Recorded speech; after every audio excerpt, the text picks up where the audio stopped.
दोस्तों आज हमारी इस रिपोर्ट में हम बात कर रहे हैं मुकेश अंबानी की बहन दीप्ति सलगांवकर के बारे में। वो दीप्ति सलगांवकर जिनके पति के बारे में बहुत रेयरली लोगों को पता है कि वो उनके पड़ोसी ही थे। जी हाँ, दत्ता राज सलगांवकर। दीप्ति सलगांवकर के पति दत्ता राज सलगांवकर के बारे में बात करें तो अंबानी परिवार के पड़ोसी ही थे दत्ता। फिर कैसे हुई इनकी शादी? क्यों कहा जाता है ये पहला लव मैरिज था शादी में अंबानी परिवार में? वैसे दीप्ति ने कैसे मुकेश अंबानी के दोस्त को ही अपना पति बनाया, ये भी आपको बताएंगे। कई लोगों को इन्फ्लुएंस करता है, कई करोड़ों लोगों को इन्फ्लुएंस करता है अंबानी परिवार का कल्चर, ट्रेडिशन और उनका लाइफस्टाइल। धीरूभाई अंबानी के बेटे मुकेश अंबानी, अनिल अंबानी जो धीरूभाई अंबानी के रास्ते पर चले, और इसके बाद बेटी दीप्ति और नीना के बारे में बात करें तो लाइमलाइट से हमेशा दूर रही हैं मुकेश अंबानी, अनिल अंबानी की बहनें दीप्ति और नीना। पिछले कुछ सालों में धीरूभाई अंबानी की बहनों को भी मीडिया वालों ने काफ़ी नोटिस किया है और काफ़ी अटेंशन भी उन्हें दिया है।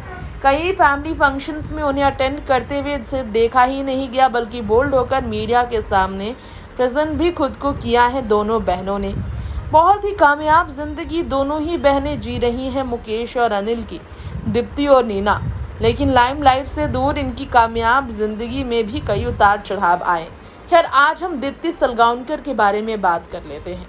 कैसे उन्हें पड़ोसी से ही हुआ प्यार, पड़ोसी दत्ता राज सलगांवकर से। दीप्ति ने इस बारे में बताया अपनी फैमिली के साथ।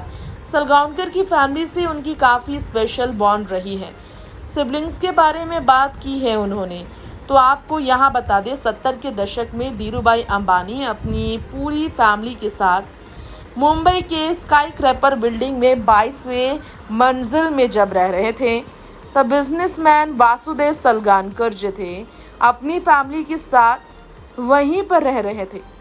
तब धीरूभाई और वासुदेव काफ़ी ज़्यादा अच्छे दोस्त हुआ करते थे और बहुत ही अच्छे बिजनेसमैन हुआ करते थे। सोसाइटी में उनकी हमेशा ही इज्जत सम्मान बढ़ी रहती थी। ऐसे में दोनों अच्छे दोस्त बने। अब वासुदेव सलगांवकर के गुजर जाने के बाद धीरूभाई उनके बेटे बने। जी हाँ, आपको बता दें, यहाँ पर दत्ता राज के साथ बहुत अच्छी उनकी बॉन्ड रही। वासुदेव के जाने के बाद धीरूभाई ने दत्ता राज को काफ़ी अच्छी दिशाएं दिखाई आगे बढ़ने के लिए। उनका सपोर्ट सिस्टम बने, वो गार्डिंग एंजल भी बने वो।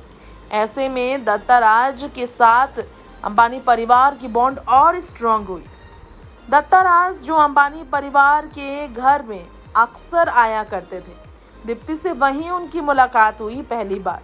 पहली ही नज़र में इन दोनों को एक दूसरे से प्यार हो गया था। रिपोर्ट्स कहते हैं लव एट फर्स्ट साइट वाली सिचुएशन इनके बीच थी। दोनों ने 5 साल, जी हाँ, उस ज़माने में इन दोनों ने एक दूसरे को 5 साल तक डेट किया। दत्ता राज दीप्ति के भाई मुकेश और अनिल अंबानी के बहुत ज़्यादा करीब भी थे। उनके साथ काफ़ी टाइम वो गुजारते थे।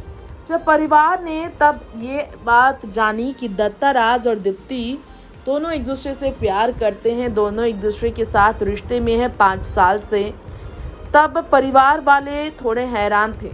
लेकिन अंबानी परिवार ने फिर भी दोनों के रिश्ते को इजाज़त दी, मंजूरी दी, दोनों के रिश्ते को सपोर्ट किया। और 31 दिसंबर की तारीख को इस तरह से 1983 में दीप्ति और दत्ता राज की शादी हुई। ये पहली शादी थी अंबानी परिवार में, जो कि काफ़ी इम्पोर्टेंट तो थी ही, लेकिन लव मैरिज भी थी। टीवी की एक रिपोर्ट में, इंटरव्यू में दत्ता राज ने रिवील किया था उनकी शादी जब हुई, 2 बड़े बिजनेसमैन के घर वाले एक हुए। स्टेटमेंट उन्होंने दिया, क्योंकि हम प्यार करते थे इसलिए लव मैरिज नहीं था। एक्चुअली में ये गलत कहना होगा कि हमने लव मैरिज किया। मैं मुंबई में पढ़ाई के लिए था और उषा किरण बिल्डिंग में तब मैं रहता था, जहां अंबानी परिवार वाले भी रहते थे। मुकेश अंबानी और मैं एक ही उम्र के थे, इसलिए हमारे बीच बहुत अच्छी दोस्ती हो गई थी। और ऐसा ही था अनिल के साथ भी हमारा रिश्ता, जो 2 साल छोटे थे मुझसे। ऐसे में दीप्ति से जब प्यार हुआ मुलाकात के साथ हमारे परिवार को अंदाज़ा नहीं था, लेकिन जैसे ही एहसास हुआ हमारे परिवार को कि हमारे बीच कुछ है, दोनों ही तुरंत रेडी हुए शादी कराने के लिए। ये पहली शादी थी उनकी फैमिली में, जो कि एक दूसरे को पसंद वाली शादी थी, लेकिन उनकी तो आखिरी शादी थी ये। और मैं अपने घर में 7 बच्चों में सबसे छोटा था। ये कहना था दत्ताराज सलगांवकर का। इसके अलावा दत्ताराज ने यह भी कहा, अपने पिता वासुदेव सलगांवकर की तरह ही उन्होंने अपना नाम बनाने का मन बना लिया है कि वो पीछे नहीं हटेंगे। इसके अलावा आपको बता दें कि सलगांवकर फैमिली फिर नॉर्थ गोवा पहुंची और जो वहीं की रहने वाली थी, वहां पर काफ़ी अच्छे सेटलमेंट के लिए सोची। बैचलर की डिग्री फिर दत्ताराज ने एक प्रोडक्शन इंजीनियरिंग के तौर पर इंजीनियरिंग के पेशे के लिए VJTI बॉम्बे यूनिवर्सिटी से ली और इस डिग्री के बाद उन्होंने MBA की डिग्री हासिल की फाइनेंस में Wharton Business School University of Pennsylvania से। और इसके बाद वो बने honour managing director VM Salgaocar group के और उस ग्रुप के कंपनीज़ के। और इस तरह से गोवा के फेमस फुटबॉल क्लब के बारे में भी उनकी सोच बिल्कुल अलग थी, बिल्कुल अनोखी थी, जिस बारे में बातें बहुत कम होती हैं। धीरूभाई अंबानी ने अपने साथ अपने परिवार को हमेशा ही लेकर आगे बढ़ने का मन बनाया था। अपनी बेटी के साथ धीरूभाई अंबानी के स्पेशल बॉन्ड थे गोवा की वजह से, जिसके कारण उनके बीच का रिश्ता और आसानी से सुलझ गया था। दत्ताराज से दीप्ति की शादी के बाद दीप्ति गोवा पहुंची, लेकिन कंफर्टेबल लाइफ मुंबई में जो थी उसे छोड़कर गोवा में रहना आसान नहीं था दीप्ति के लिए।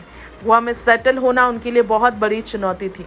दीप्ति दत्ताराज के घर पहुंची तो वो काफ़ी सरप्राइज्ड भी थी। लोग अजब तरीके से व्यवहार कर रहे थे। दीप्ति का ये कहना था कि वो चीज़ों को देखकर दत्ताराज के घर पहुंची थी तो वहाँ सब कुछ बड़ा देखकर हैरान थी। वो ये सोचती थी कि ये कोई हैंगिंग गार्डन तो नहीं। उन्हें अपनी ज़िंदगी दिखाई नहीं दे रही थी यहाँ गोवा के अलावा, और वो काफ़ी ज़्यादा मुंबई के अपोजिट है, क्वाइट है, इसलिए भी यहाँ आपको बताना चाहेंगे कहीं ना कहीं दीप्ति सलगांवकर को मन काफ़ी ज़्यादा था अपनी लाइफ को आगे बढ़ाने के लिए मुंबई में, लेकिन गोवा के एनवायरनमेंट ने हमेशा उन्हें डिले किया है। इस तरह से ही आपको बता दें दीप्ति और यहाँ पर दत्ताराज की लव स्टोरी मशहूर हुई और इन्होंने मिसाल कायम किया। नेक्स्ट 9 लाइव स्क्रिप्ट की रिपोर्ट।